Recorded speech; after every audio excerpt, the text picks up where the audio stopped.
The afternoon sun glinted off the lake as I watched Karen Whitmore point a trembling finger at me from my own porch. Her face was flushed crimson, matching the gaudy HOA president badge pinned to her blazer. Behind her, 2 sheriff's deputies stepped onto my property with measured caution. She declared with absolute confidence that I was trespassing on HOA property and demanded my immediate arrest. Deputy Martinez pulled out his tablet and began checking property records. The silence stretched for several moments before he suddenly stiffened, his eyes widening. He turned to his partner, then back to Karen. His voice carried a note of disbelief as he said, "Ma'am, according to county records, this man owns not just this cabin, but the entire parcel of land your HOA sits on." I had returned to Pine Ridge County 3 weeks earlier after spending 5 years managing international real estate acquisitions. The Lakeside cabin had been my sanctuary since childhood, a place where my grandfather taught me to fish and my father showed me the value of preserving natural spaces.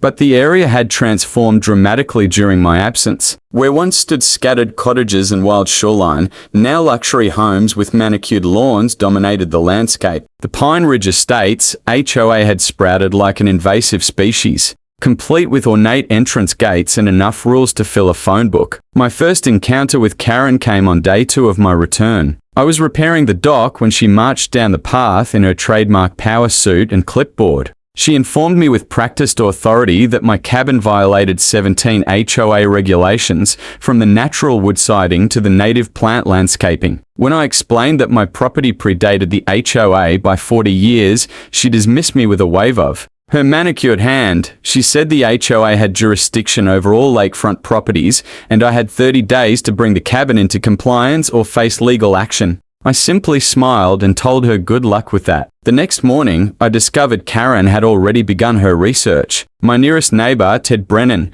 stopped by to warn me that Karen had called an emergency HOA meeting specifically about my property, he said. She spent 2 hours presenting a slideshow of my supposed violations, complete with zoomed-in photos taken from various angles. She had even hired a drone operator to capture aerial footage of my roof, claiming the solar panels I had installed 10 years ago were reflecting dangerous levels of light into neighboring homes. Ted laughed as he recounted how she had produced a light meter and dramatically demonstrated the reflection levels, which were actually lower than those from the lake itself. Karen's campaign began the next morning. Citation notices appeared on my door daily, each more absurd than the last. Grass over 3 in, non-approved mailbox color, unauthorized bird feeder. She hired private security guards who parked at the edge of my property, photographing every visitor and documenting my supposed violations. She sent certified letters threatening fines of $500 per day. She even organized HOA meetings specifically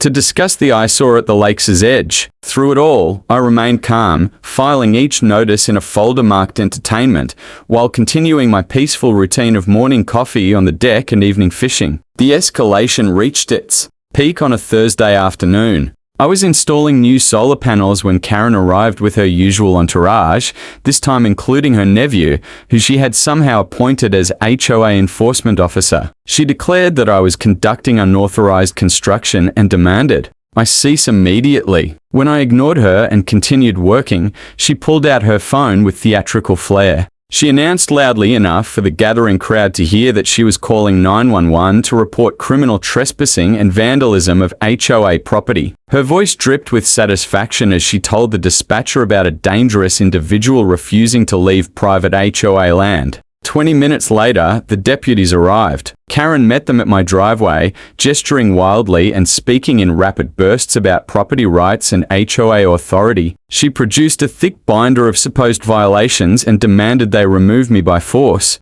if necessary. Deputy Martinez, a veteran officer with graying temples, listened patiently before approaching me. I was still on the ladder, calmly attaching panels. He asked if I was the property owner, and I confirmed that I was. Karen interrupted, insisting that the HOA owned all lakefront access. That's when Martinez decided to check the county database. The transformation in Karen's demeanor was instantaneous and remarkable. The color drained from her face as Deputy Martinez explained what he had found. Not only did I own the cabin and its surrounding acre, but my company, Blackstone Land Holdings, owned the entire undeveloped portion of Pine Ridge, approximately 300 acres, including the lake itself and the land beneath every single HOA home. The development company that built Pine Ridge Estates had only purchased surface rights for the residential lots. They never acquired the underlying land ownership, which my grandfather had. Secured in 1962 and passed down through our family trust. I watched as Karen's hands began to shake, her clipboard clattering to the ground. She stammered something about checking with her lawyers, but Martinez wasn't finished. He explained that, according to the records, every homeowner in Pine Ridge Estates was technically leasing the land beneath their homes through a 99-year agreement that my grandfather had established with the original developer. The HOA had no legal standing to enforce rules on my property because they were, in essence, my tenants. Karen's face cycled through several shades of red and white as she processed this information. She turned to her nephew, who had suddenly become very interested in studying his shoes. Deputy Chen, Martinez's partner, made several phone calls to verify the information. Each confirmation deepened Karen's panic. The county assessor's office confirmed the deed. The title company verified the chain of ownership. Even the original development company's records, when hastily pulled, showed they had built the neighborhood through a land lease agreement that somehow got buried in the HOA's incorporation documents. Karen's voice cracked as she asked how this was possible. Martinez explained that it appeared the HOA had been operating for 15 years without realizing they didn't actually own the land they claimed to govern. Within hours,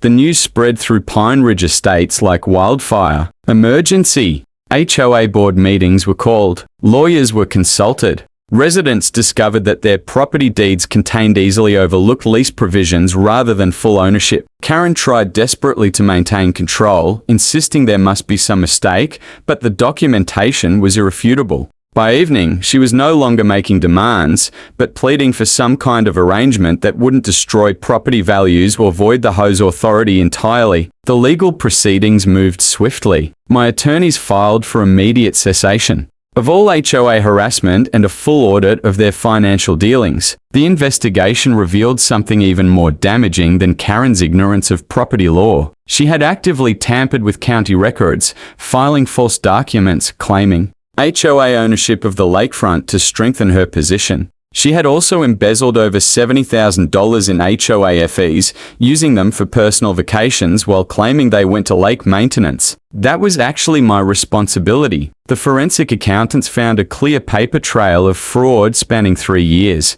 But that was just the beginning. Further investigation revealed Karen had been running multiple schemes. She had created fake vendor companies and approved payments to them for services never rendered. Her husband's landscaping business had been paid triple the market rate for basic lawn maintenance at the community center. She had even sold access rights to the lake to a local boat tour company, pocketing $30,000 for permissions she had no authority to grant. When confronted with the evidence, several board members admitted they had suspected something, but were too intimidated by Karen's aggressive tactics to speak up. One former treasurer revealed that Karen had threatened to have her home condemned. When she questioned suspicious expenses, the emergency board meeting to remove Karen was held in the community center she had once ruled like a throne room. Over 200 residents packed the space, many demanding answers about their property rights and the misused funds. When the vote was called, it was unanimous. Karen stood frozen at the podium as the results were announced,